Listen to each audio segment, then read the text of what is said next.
Today, my friend and client Adnan Syed walks free for the first time in 23 years. Adnan Syed, the subject of the podcast Serial, has been released from prison. In a surprising development in the case that took the nation by storm in 2014, a judge has vacated his murder conviction, leaving podcast host Sarah Koenig stunned.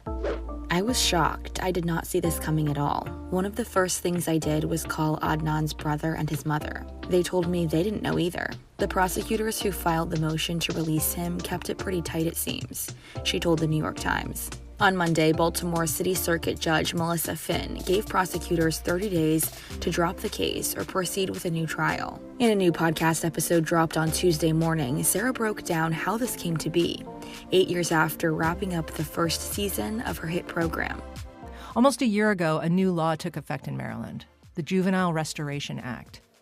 One of the things the law says is that if you've served at least 20 years in prison for a crime you committed when you were a juvenile, you can ask the court to reduce your sentence, maybe even let you out. So the day after this new law comes into effect, on October 2nd, 2021, Adnan's current attorney, Erica Suter, delivers his case over to the Baltimore City State's Attorney's Office for them to look at. Because, if you remember, Adnan was only 17 when he was arrested for killing Hae-Min Lee, his classmate and former girlfriend.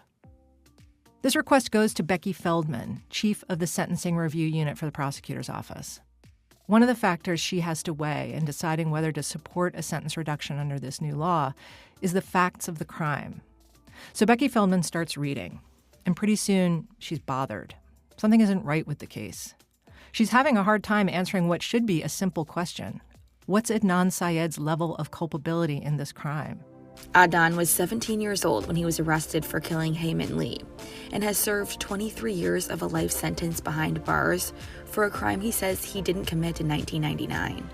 He has exhausted every single legal avenue for relief, including a petition to the United States Supreme Court. But then a prosecutor in the Baltimore State's Attorney's Office stumbled upon 2 handwritten notes in Adnan's case file, and that changed everything, the newly released episode's description says. The discovery of the notes pointed to other people who may have been suspects in the case, and, among other things, gave the state, quote, overwhelming cause for concern to bring this case back to light, revealing that the prosecution never told Adnan's attorney about them. And the picture that's emerged is this. Adnan's case contains just about every chronic problem our system can cough up.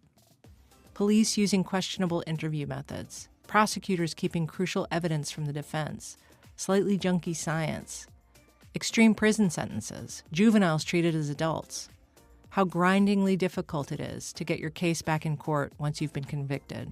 The now 41-year-old has yet to speak out himself publicly, but hundreds gathered at the courthouse on Monday, as the case has still captivated listeners. His attorney, Erica Suter, said to the press, he said he can't believe it's real, according to multiple media outlets.